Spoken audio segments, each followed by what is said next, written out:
ನಮಸ್ಕಾರ, ನಾನು ಹರೀಶ್ ನಾಗರಾಜು. ವಿಶಾಲವಾದಂಥ ಆಕಾಶ, ಲಕ್ಷಾಂತರ ತಾರೆಗಳು ಅಂದ ತಕ್ಷಣ ನೆನಪಾಗೋದು ಎಷ್ಟು ಚಂದ ಹೊಳೆಯುತ್ತಲ್ಲ ಪ್ರಕಾಶಮಾನವಾಗಿ ಅಂತ. ಯಾವಾಗಲೂ ಹೊಳೆಯೋಕ್ಕೆ ಸಾಧ್ಯ ಯಾಕಾಗಲ್ಲ ಅಂದರೆ, ನಕ್ಷತ್ರ ಇರುತ್ತೆ, ಹೊಳೆಯುತ್ತೆ ನಿಜ. ಆದರೆ ಅಮಾವಾಸ್ಯೆ ಕತ್ತಲು ಬಂದಾಗ, ಮೋಡ ಕವಿದಾಗ ಅದು ಕೂಡ ನಮಗೆ ಕಾಣಿಸೋಕೆ ಸಾಧ್ಯನೇ ಆಗಲ್ಲ. ಹಾಗಾದರೆ ಇವತ್ತು ಈ ಕಾರ್ಯಕ್ರಮಕ್ಕೆ ಏನು ಸಂಬಂಧ ಅಂದರೆ, ಕಳೆದ 15 ವರ್ಷಗಳ ಹಿಂದೆ ಆ ನಟ ಕನ್ನಡ ಸಿನಿಮಾ ರಂಗದಲ್ಲಿ ಒಬ್ಬ ಸ್ಟಾರ್. ಹಾಗಾದ್ರೆ ಇವಾಗಲೂ ಸ್ಟಾರ್. ಆದರೆ ಕಳೆದ 2.5-3 ವರ್ಷಗಳಿಂದ ಅವ್ರು ಎಲ್ಲೂ ಕೂಡ ಕಾಣಿಸ್ಕೊಂಡಿಲ್ಲ, ಯಾರಿಗೂ ಸಿಕ್ಕಿಲ್ಲ. ಆದರೆ ನಡೆದಿರುವ ಘಟನಾವಳಿಗಳು, ಸತ್ಯಾಸತ್ಯತೆಗಳು ಎಲ್ಲೂ ಕೂಡ ಹೊಟ್ಟೋಗ್ಬಿಡ್ಬಾರ್ದು. ಮಾತಾಡೋಕೆ ತುಂಬ ವಿಷಯ ಇದೆ. ಹಾಗಾಗಿನೇ ಇವತ್ತು ಈ ಸ್ಪೆಷಲ್ ಕಾರ್ಯಕ್ರಮ. ತುಂಬ ಜನ ಫ್ಯಾನ್ಸ್ ಅವ್ರನ್ನ ಪ್ರೀತಿಯಿಂದ ಬ್ಲ್ಯಾಕ್ ಪ್ರೋಬಾ ಅಂತ ಕರೆದ್ರು.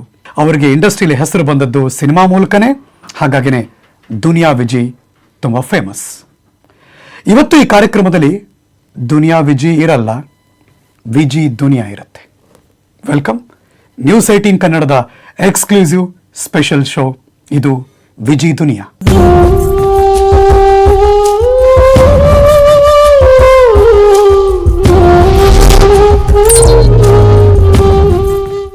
ವಿಜಿ ದುನಿಯಾದಲ್ಲಿ ನಮ್ಮ ಜೊತೆ ಇದ್ದಾರೆ ನನ್ ಅದರ್ ದೆನ್ ದುನಿಯಾ ವಿಜಿ.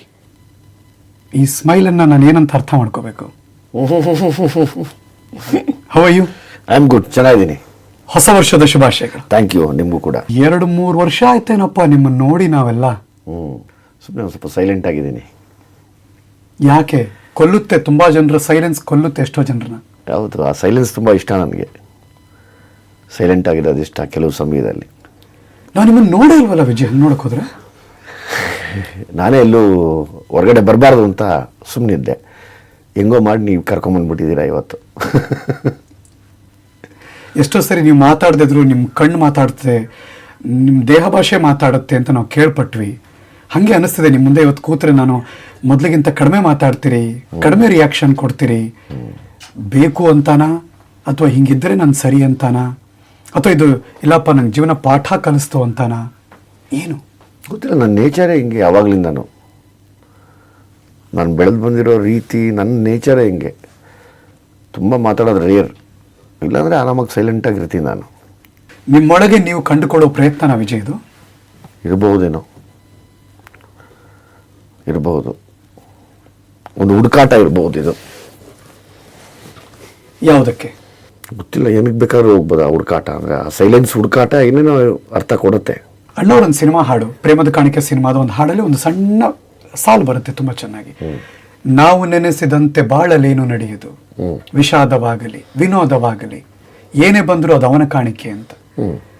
ನೀವು ಅನ್ಕೊಂಡಂಗೆ ಎಷ್ಟೊಂದು ಆಗಿಲ್ಲ, ನಿಮ್ಮ ತಪ್ಪು ಅಲ್ವೋ ನಮಗೆ ಗೊತ್ತಿಲ್ಲ. ಎಷ್ಟೋ ಸಂದರ್ಭದಲ್ಲಿ ಎಲ್ಲವನ್ನೂ ನೀವು ಗಮನಿಸ್ತಾ ಇರ್ತೀರ. ಬೇಡ ಅಂದ್ರೂ ಎಷ್ಟೋ ಜನದ ಮಾತು ನಿಮ್ಮ ಕಿವಿಗೆ ಬೀಳ್ತಾನೆ ಇರುತ್ತೆ. ನನ್ನ ಪ್ರಕಾರ 199% ನಿಮ್ಗೆ ಅದು ಇಷ್ಟ ಆಗಿರಲ್ಲ. ಹೆಂಗೆ ಮನಸ್ಸಿನ ಆ ತಳಮಳವನ್ನು ಇಷ್ಟು ವರ್ಷ ಏನು ಮಾಡಿದ್ರಿ? ಸೈಲೆಂಟ್ ಆಗಿರೋದು ಅಷ್ಟೇ. ಸೈಲೆಂಟ್ ಆಗಿರೋದು, ಸುಮ್ಮನೆ ನೋಡ್ತಿರೋದು ಅಷ್ಟೇ. ನನ್ನ ಚಾನ್ಸ್ ಬಂದಾಗ ನಾನು ಮಾತಾಡೋದು, ಅಲ್ಲಿವರೆಗೂ ಸೈಲೆಂಟ್ ಆಗಿರೋದು. ಬೇಜಾರಾಗಲ್ಲ ವಿಜಯ? ಖಂಡಿತವಾಗ್ಲೂ ಆಗತ್ತೆ. ನಾವು ಎಲ್ಲರಂಗೆ ಮನುಷ್ಯರು, ಎಲ್ರಿಗೂ ಆದಂಗೆ ನಮಗೂ ಆಗತ್ತೆ. ಸೊ ನಾವು ಒಂಚೂರು ಈ ಸೆಲೆಬ್ರಿಟಿಗಳು ಅನ್ನೋ ಒಂದು ಕಾರಣಕ್ಕೆ ಒಂದು ಸ್ವಲ್ಪ ಎಲ್ಲರ ಕಣ್ಣಿಗೂ ಬೀಳ್ತಾ ಇರ್ತೀವಿ. ಒಂದಾದರೆ 108 ಥರ ಓಡಾಡ್ತಾ ಇರುತ್ತೆ ನ್ಯೂಸು. ಸೆಲೆಬ್ರಿಟಿಗಳ ಲೈಫೇ ಹಂಗೆ. ಒಂದು ನ್ಯೂಸ್ ಆಯಿತು ಅಂದರೆ ಅದಕ್ಕೆ 108 ಬಣ್ಣ ಕಟ್ಕೊಂಡು ಓಡಾಡ್ತಾ ಇರುತ್ತೆ ಅದು. ಸೊ ಹಂಗಾಗಿ ಅದೆಲ್ಲ ಆದಾಗ ನಾವು ಸುಮ್ಮನೆ ಸೈಲೆಂಟ್ ಆಗಿರೋದು ವಾಸಿ ಅನ್ಕೋತೀನಿ ನಾನು. ನಿಮ್ಮನ್ನು ಇಷ್ಟಪಡೋರು ಒಂದು ಕಡೆ, ನಿಮ್ಮನ್ನು ಇಷ್ಟಪಡದಿದ್ದವ್ರು ಇನ್ನೊಂದು ಕಡೆ, ಮೂರನೇ ಕ್ಯಾಟಗರಿ ಇಷ್ಟಪಡ್ತಿದ್ದಾರೆ ಅಂತ ನೀವು ಅನಿಸ್ತಾ ಇದ್ರು, ಅದರ ಶುಗರ್ ಕೋಟ್ ಆಗಿರುವಂತ ಇಷ್ಟಪಡದಿದ್ದವ್ರು ಒಂದು ಕಡೆ. ಹೌದು. ಎಲ್ರೂ ನೀವು ಕರೆಕ್ಟಾಗಿ ಗೊತ್ತಾಗ್ತಿತ್ತ ಇವ್ರು ಅಂತ? ಗೊತ್ತಾಗ್ತಿತ್ತು. ಸಮ್ಟೈಮ್ಸ್ ಯಾರೇ ಆಗಲಿ ಕೆಲವು ವಿಷಯನ ಸ್ಯಾಕ್ರಿಫೈಸ್ ಮಾಡ್ತೀವಿ ಅಂದರೆ ಆ ಗುಟ್ಟನ್ನ ಬಿಟ್ಕೊಡ್ಬಾರ್ದು. ಸೈಲೆಂಟಾಗಿರೋದು ವಾಸಿ. ಯಾರೇನು ಬೇಕಾದ್ರೂ ಅಂದ್ಕೊಳ್ಳಿ ಅಂತ. ನಾನು ಅವಾಗಲಿಂದಲೂ ಹಂಗೇನೆ, ಯಾವುದಕ್ಕೂ ತಲೆ ಕೆಡಿಸ್ಕೊಂಡಿಲ್ಲ. ಹಂಗನ್ಬಿಟ್ಟು ಪದೇ ಪದೇ ತಪ್ಪುಗಳನ್ನು ಮಾಡೋಕ್ಕೋಗಿಲ್ಲ. ಸೊ ಸುಮ್ಮನೆ ಇರ್ತೀನಿ ನಾನು ಅಷ್ಟೇ. ಕೆಲವು ಸರಿ ಸುಮ್ಮನೆ ಇರ್ತೀನಿ.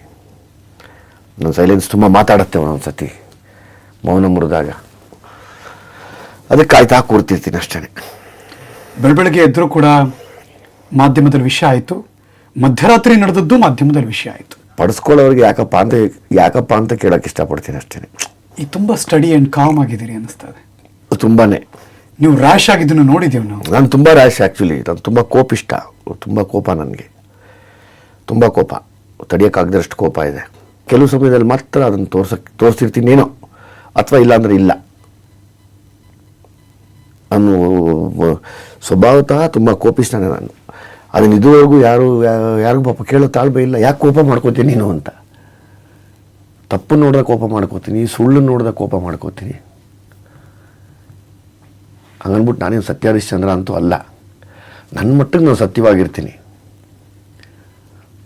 ಯಾಕೆ ಅವಾಗ ಬಂದು ಕ್ಲಾರಿಫಿಕೇಶನ್ ಕೊಡಬಾರ್ದು ಅನಿಸ್ಬಿಟ್ಟಿತ್ತ? ಅಲ್ಲ, ಈಗೇನಾಗುತ್ತೆ, ಕ್ಲಾರಿಫಿಕೇಷನ್ ನಾನು ಕೊಡೋಕ್ಕಿಂತ ಕ್ಲಾರಿಫಿಕೇಷನ್ ಗೊತ್ತಿಲ್ಲದಂಗೆ ಜಗತ್ತಿಗೆ ಒಂದ್ಸರಿ ಗೊತ್ತಾಗತ್ತಲ್ಲ, ಒಂದು ದಿವಸ ಗೊತ್ತಾಗತ್ತೆ. ಆವಾಗ ಅದ್ರ ಎಂಜಾಯ್ಮೆಂಟೇ ಬೇರೆ. ಈಗ ನಾನು ತಿರ್ಗಾ ಬಂದು ಕ್ಲಾರಿಫಿಕೇಶನ್ ಕೊಟ್ಟು ಯಾಕೆ ಸುಳ್ಳು ಅಂತ ಅನ್ಸ್ಕೋಬೇಕು? ಅದಾಗಿದ್ದು ಅದೇ ಗೊತ್ತಾಗಲಿ ಅಲ್ವಾ? ರಾತ್ರಿ 12 ಗಂಟೆ ಆಗಿದ ತಕ್ಷಣ 1 ಗಂಟೆಗೆ ತಿಳಿಸ್ಬಿಟ್ರೆ ಸೂರ್ಯ ಹುಟ್ಟಲ್ಲ, ತಿರ್ಗಾ 6 ಗಂಟೆಗೆ ಹುಟ್ಟುತ್ತಾನೆ. ಸೊ ಆ ಟೈಮ್ ನಾವು ಕಾಯಬೇಕು. ಆ ತಾಳ್ಮೆ ನಮ್ಮನ್ನು ವೆಯ್ಟ್ ಮಾಡಿಸಿದ್ರೆ ಅದು ನಿಜವಾಗ್ಲೂ ದೇವರು. ತಾಳ್ಮೆ ಅನ್ನೋದು ದೇವರು. ನಿಜವಾದ ಗುರುನೇ ತಾಳ್ಮೆ. ವಿಜಯ್, ಚೇಂಜ್ ಆಗಿದ್ದೀರಿ ನೀವು. ಏನಿಲ್ಲ ಹರೀಶ್, ಹಂಗೆ ಇದ್ದೀನಿ ನಾವು ಕೆಲವೊಂದು ವಿಚಾರದಲ್ಲಿ. ಆ ತಾಳ್ಮೆ, ಬಿಕಾಸ್ ಆ ಥರ ಇದ್ದಂಥ ಒಬ್ಬ ಮನುಷ್ಯ ಇವಾಗ ಅಷ್ಟೊಂದು ಕಾಮ್ ಕೂಲ್ ಸ್ಟಡಿಲಿದ್ದಾರೆ ಅಂದರೆ ಒಂದಷ್ಟು ಎಕ್ಸ್ಪೀರಿಯನ್ಸ್ ಮ್ಯಾಟರ್ಸ್ ಅಂತಾರಲ್ಲ ಯಾವಾಗಲೂ, ಅನುಭವದ ಪಾಠ ಇರ್ಬೋದು ಹರೀಶ್. ಖಂಡಿತವಾಗ್ಲೂ ಬದುಕಿನಲ್ಲಿ ನಡೆಯೋ ಸುಮಾರು ವಿಷಯಗಳ ಅನುಭವಗಳು, ಒಳ್ಳೇದಾಗ್ಬೋದು ಕೆಟ್ಟದಾಗ್ಬೋದು, ಅದು ಒಂದು ಕಡೆ ಮನುಷ್ಯನ ಎಲ್ಲವನ್ನೂ ಕಂಟ್ರೋಲ್ ಮಾಡಿ ಕುಣಿಸುತ್ತೆ ಅಂತ ಅಂದ್ಕೊಂಡಿದ್ದೀನಿ ನಾನು. ಸೊ ಇನ್ನು ಸ್ವಲ್ಪ ಅರ್ಲಿ ಬರ್ಬೋದಾಗಿತ್ತೇನೋ, ಈಗ ಬಂದಿದೆ ಅಷ್ಟೇ. ಅದನ್ನು ಸುಮ್ಮನೆ ನಂಗೆ ಆ ಸೈಲೆನ್ಸ್ ತುಂಬ ಇಷ್ಟಪಡ್ತೀನಿ ನಾನು ಯಾವಾಗಲೂ. Vijay, back to back hit ಸಿನಿಮಾಗಳು ಬಂದಾಗ ಎಲ್ಲರಿಗೂ ಡಿಮ್ಯಾಂಡ್ ಇರುವಂಥ ಒಬ್ಬ ಕಲಾವಿದನಾಗಿದ್ದೀರಿ, ಎಲ್ರಿಗೂ ಇಷ್ಟ ಆಗಿರುವಂಥ ಕಲಾವಿದರಾಗಿದ್ದೀರಿ, ಈಗಲೂ ಆಗಿದ್ದೀರಿ. ಬಟ್ ಜಸ್ಟ್ ನಂಗೊಂದು ಕೇಳಬೇಕು ಅನಿಸಿರೋದು, ಅಷ್ಟೆಲ್ಲ ಸಿನಿಮಾಗಳ ಹಿಟ್ ಸಿನಿಮಾ ಬರ್ತಿದ್ದಾಗೇ ಮುಂಬರುವ ವರ್ಷಗಳಲ್ಲಿ ಅದ್ರ ಬಗ್ಗೆನೇ ನ್ಯೂಸ್ ದೊಡ್ಡ ಮಟ್ಟದಲ್ಲಿ ಆಗಬೇಕಾಗಿತ್ತು. ಹೌದು. ಆದರೆ ಅದನ್ನು ಹೊರತುಪಡಿಸಿ ಬೇರೆ ನ್ಯೂಸ್ಗಳ ದೊಡ್ಡ ಮಟ್ಟದಲ್ಲಿ ಎಲ್ಲ ಕಡೆ ಹರಿದಾಡ್ಬಿಡ್ತು. ಅದು ನನಗೆ ಅಂತಲ್ಲ, ಎಲ್ಲರ ಲೈಫಲ್ಲೂ ಆ ಥರ ಆಗುತ್ತೆ. ಸೊ ಅದೊಂದು ಟೈಮ್ ಅಂದ್ಕೊಳ್ಳೋದು ಅಷ್ಟೇ. ಅದೊಂದು ಪಾಸಿಂಗ್ ಕ್ಲೌಡ್ ಅಂದ್ಕೊಳ್ಳೋದು, ಅಂದ್ಕೊಂಡು ಸುಮ್ಮನಿರೋದು ಅಷ್ಟೇ. ಯಾರನ್ನೂ ಬಿಡೋದಿಲ್ಲ. ಅದು ಎಲ್ಲರನ್ನೂ ಆಟ ಆಡಿಸ್ಲೇಬೇಕು, ನಾವು ಆಟ ಆಡಲೇಬೇಕು ಅದಕ್ಕೆ. ಸೊ ಕೆಟ್ಟ ಸಮಯ ಇರ್ಬೋದು, ಕೆಟ್ಟ ಸಮಯ ಇರ್ಬೋದು, ಅಥವಾ ನಮ್ಮ ಕೆಟ್ಟ ಯೋಚನೆಗಳೇ ಆಗಿರ್ಬೋದು, ಗೊತ್ತಿಲ್ಲ.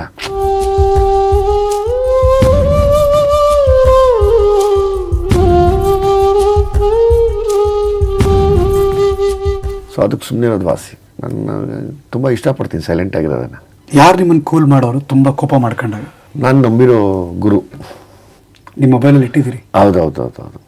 ಅವಾಗ ಅದನ್ನು ನೋಡ್ತಾ ಇದ್ದೀರಿ? ಹೌದು, ತುಂಬ ನೋಡ್ತಿರ್ತೀನಿ ನಾನು. ಯಾರು ಅವರು? ವೆಂಕಟಾಚಲ ಅವಧೂತರು ಅಂತ, ಸಕ್ರಾಯಪಟ್ಟಣದವರು.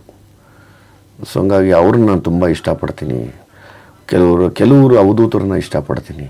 ನನಗನ್ಸುತ್ತೆ ಆ ಗುರುಗಳು ನನಗೆ ಕಲಿಸಿರೋ ಒಂದು ಪೇಷನ್ಸೇ ಇದು ಅಂತ. ನಾನು ಮಾಮೂಲಿ ನನ್ನ ಮೇನ್ ರೋಡಲ್ಲಿ ಹೋಗ್ತಿದ್ದೆ, ನನ್ನ ರೋಡು ನನ್ನ ವೆಹಿಕಲ್ ಡ್ರೈವ್ ಮಾಡ್ತಾ ಇದ್ದೀನಿ. ಹೌದು ಅನ್ನಿಸ್ತಾ? ನನ್ನ ಪಡ ನಾನು ಹೋಗ್ತಿದ್ದವನು ಯಾರು ಡಿಸ್ಟರ್ಬ್ ಮಾಡ್ಕೋಸ್ ಅಲ್ವಾ? ಖಂಡಿತವಾಗ್ಲೂ. ಲಾಭ ಏನು ಅವ್ರಿಗೆ?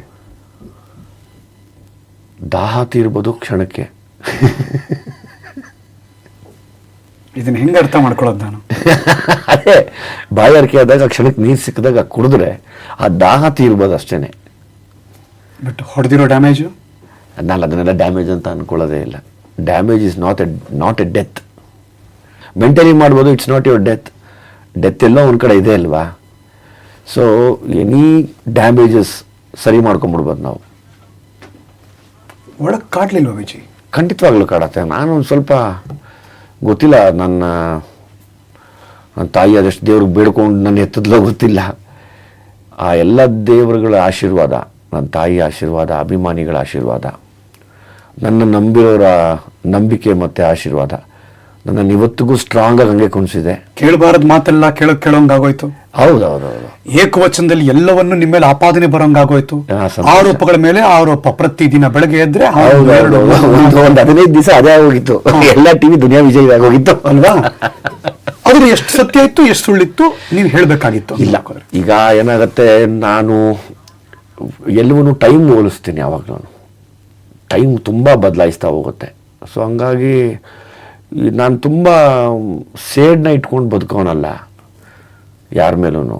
ನನಗೆ ಕೋಪ ನನ್ನ ಮೇಲೇನೆ, ನನಗೆ ಶತ್ರು ನನ್ನ ಮನಸ್ಸೇ. ಅದನ್ನು ಸರಿ ಮಾಡೋಕ್ಕೆ ನೋಡ್ತೀನಿ. ಬಹುಶಃ ನನ್ನಿಂದನೂ ತಪ್ಪಾಗಿರ್ಬೋದು ಅನ್ನಿಸ್ತಾ ಅದು. ಅಲ್ಲ, ಕೆಲವು ಕಡೆ ಆಗಿರಬಹುದು. ಅದರದ್ದು ಕೂಡ ಹುಡುಕಾಟನೇ ನಂದಿನ ಮೌನ. ಹಾಂ, ಆಗಿರ್ಬೋದು. ಕೆಲವು ಕಡೆ ಖಂಡಿತವಾಗ್ಲೂ ಆಗಿಲ್ಲ, ಆಗೋದು ಇಲ್ಲ. ಸೊ ಹಂಗಾಗಿ ಇರಲಿ ಪಾಪ, ಟೈಮ್ ಎಲ್ರೂ ಎಲ್ಲ ಥರ ಮಾತಾಡ್ಸುತ್ತೆ. ಐ ಹರ್ಡ್ ನೀವು ಯಾರ ಜೊತೆಗೂ ಇಂಟ್ರಾಕ್ಟ್ ಮಾಡದೇ ಇರುವಂಥ ಒಂದಷ್ಟು ತಿಂಗಳುಗಳನ್ನ ನಾನು ಬಲ್ಲೆ. ನಾನು ಹೌದು. ಮನೆ ಎಂಟ್ರೆನ್ಸ್ ಮೇನ್ ಡೋರಿಂದ ಆಚೆ ಬಂದಿಲ್ಲ ವಿಜಯ್ ನೀವು ಹಲವಾರು ತಿಂಗಳು. ಅಫ್ಕೋರ್ಸ್ ಅದಕ್ಕೆ ಯಾವಾಗಲೂ ಈ ದುನಿಯಾ ಮಾಡೋಕ್ಕಿಂತ ಮುಂಚೆನೂ ನನ್ನ ಕ್ಲೋಸ್ ಫ್ರೆಂಡ್ಸ್ ಎಲ್ಲ ಏನಿದ್ದಾರೆ ಅವ್ರನ್ನ ಸುಮಾರು ಒಂದು 2 ವರ್ಷ ಮೀಟ್ ಮಾಡಲಿಲ್ಲ ನಾನು. ಯಾಕೆ ಅಂತ ಮನೆ ಮುಂದೆ ಬಂದು ಕೇಳೋರು. ನಾನೇನು ಮಾತಾಡ್ಸ್ಬಿಟ್ರೆ ಬಿಟ್ಬಿಟ್ರಿ, ಇವಾಗ ನಾನೇನು ಹೇಳೋಕ್ಕಾಗಲ್ಲ ಅಂತಿದ್ದೆ. ಅದು ನನ್ನಲ್ಲೇ ಇತ್ತು, ನಾನೇನೋ ಮಾಡಬೇಕು ಅಚೀವ್ ಮಾಡಬೇಕು ಅಂತ. ಅದು ಒಂದು ದುನಿಯಾ ಆಗೋಯ್ತು. ನಾನು ಯಾವಾಗ ಒಂದೊಂದು ಸರಿ ತುಂಬ ಸೈಲೆನ್ಸ್ಗೆ ಹೋಗ್ತೀನೋ, ವಂಡರ್ಫುಲ್ ಆನ್ಸರ್ಸ್ ಜೊತೆ ಹೊರಗಡೆ ಬರ್ತೀನಿ.